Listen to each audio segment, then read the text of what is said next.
Hello. Hi. Good morning, everyone. I'd like to thank Richard for hyping me up. I actually believed it myself. Um, when you First of all, I just like to give a brief background about the company. The company that I manage, Aseana is actually part of the DM Wenceslao group of companies. Obviously, it's a family corporation. So DM Wenceslao is basically a AAA contractor. We've done a lot of government work over the years. We have a 50-year track record in land reclamation, real estate development, and infrastructure construction. And we're also into minerals. Into mining, sorry. So basically, of all of these 20 companies, this is the particular group that I handle. Back in 1989, we were able to secure a contract to reclaim 220 hectares in front of Manila Bay. Back then, this is the only area that wasn't reclaimed. As you can see, this is the area where this is the area where the Marina Bay township is, and this is the Mall of Asia area. So this is the area that we reclaimed. So this was the area in 2000. That's roughly 220 hectares. And obviously, we're developing it to be a first world city. As luck would have it, when you reclaim, 50% of the area goes to the government. What the government did was they sold it to Agcor, and Agcor franchised four casino licenses. And that's where you have Soler, the Source Road Bayshore, it's actually developed here. You have City of Dreams, and another portion here is the Japanese casino. Another good factor to this is that on the other side, SM bought all of these prime lands, and this is where they're developing their Mall of Asia offices. Now, when Richard first approached me to do this stuff, to be quite honest, I'm not one of those people who walk around the office thinking, how do I become a good leader? Without going into the details, I have a job. My job is to plan, build, and maintain Aseana City. So maybe I'll just talk about my experience in terms of doing that, and I'll talk about a specific project. I don't want to go into too much over the top, leadership jargon and whatnot. So I'll just basically discuss the project where I believe I made my most mistakes. Because I think this is where you basically learn a lot when you make mistakes. So I'll talk about Aseana Power Station. Okay, back in around 2000, there was nothing else. There's nothing built in Aseana. So at the time, everything that came up in Aseana, the only people that wanted to go in there were gas stations, for obvious reasons. So you have your Shell gas station here, McDonald's leased a portion here. And at the time, the deal was with Shell and McDonald's was that we were going to build retail areas surrounding them, similar to what we see in South Superhighway and next. So I had just resigned from my previous company. We were going to do this project, and I was tasked to handle it.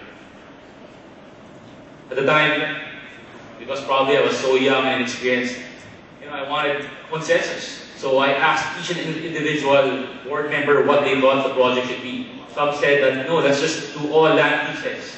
So we already leased this portion to Shell and McDonald's. So let's just lease out all of these to different locators that will build their own structure. Some people said, let's just build a one-story structure. Some people said, let's build a two-story structure. So in the end, this is what we went with, which led me to my first valuable lesson.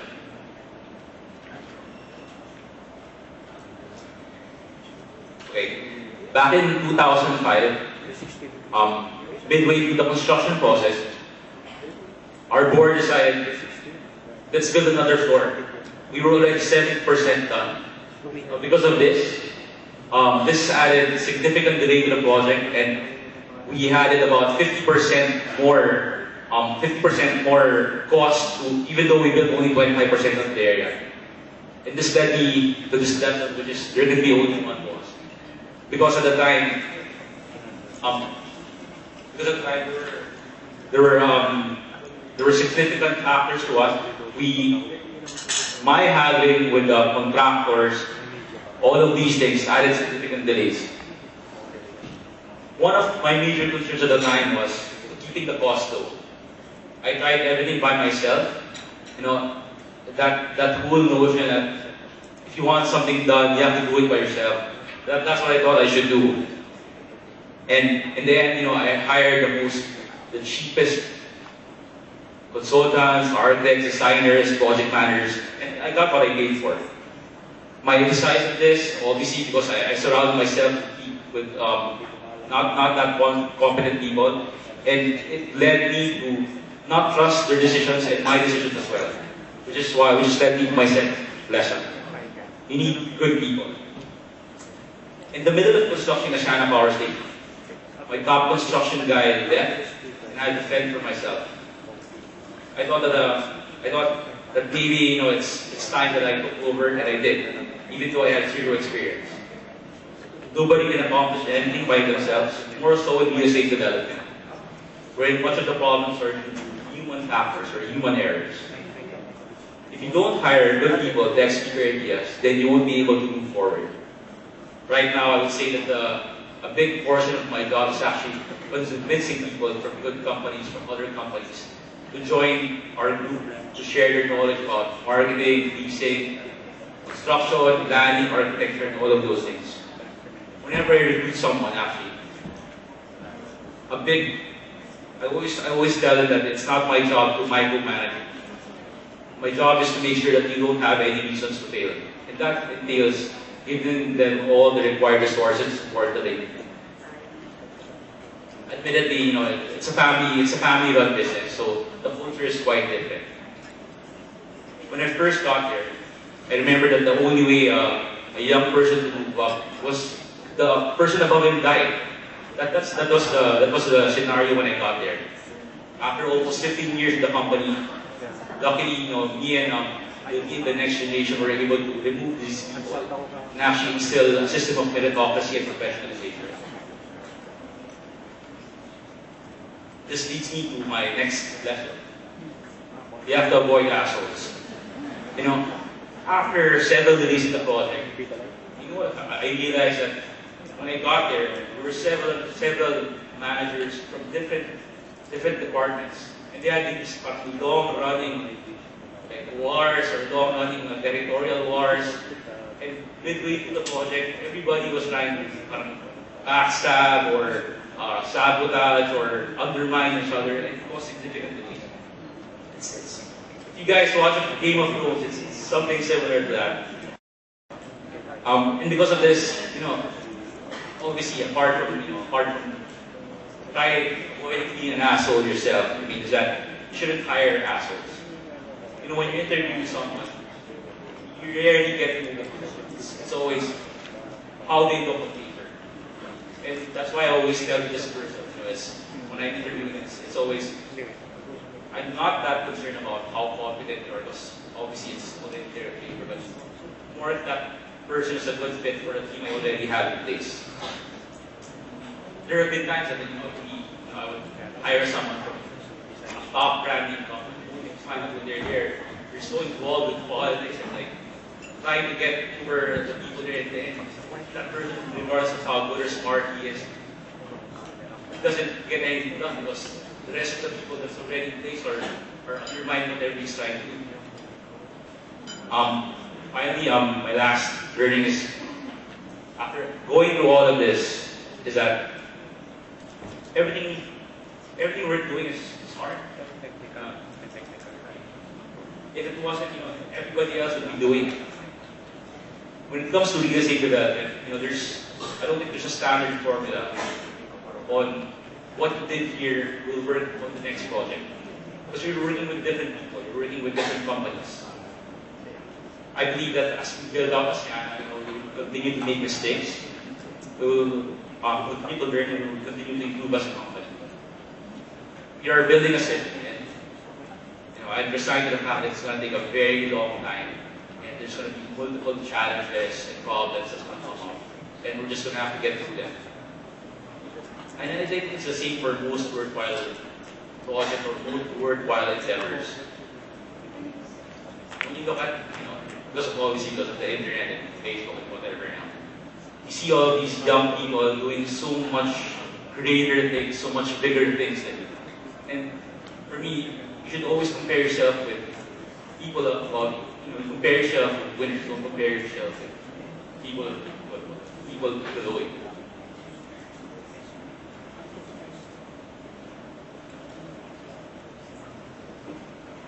So this is what the project looked like when it was near completion in 2006.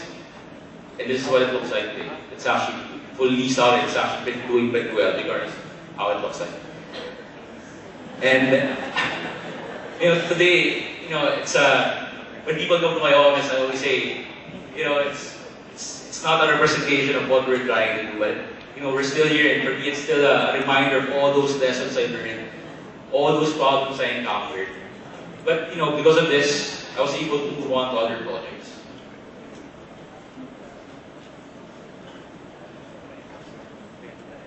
When I came back to the US, having all of these lessons learned, and being able to having that additional background because of my master's, we were able to do Aseana 1, so that we could respond to the BPO requirements. I encountered a whole set of different problems there. It was totally related to the problems I learned in Aseana Power Station. Then, 2 years after that, we did Aseana 2 as well.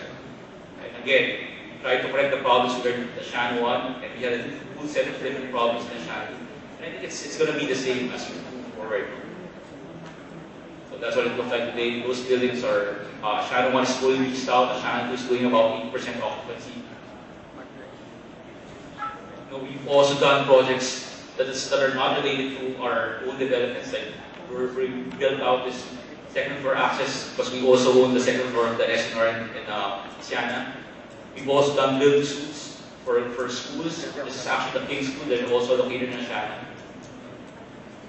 And because of all these things, we moved on and tried to move away from different business projects. We're actually in our third office building. We're going to launch this around June this year. We have also 2 mini retail developments. This is a Aseana campus. It's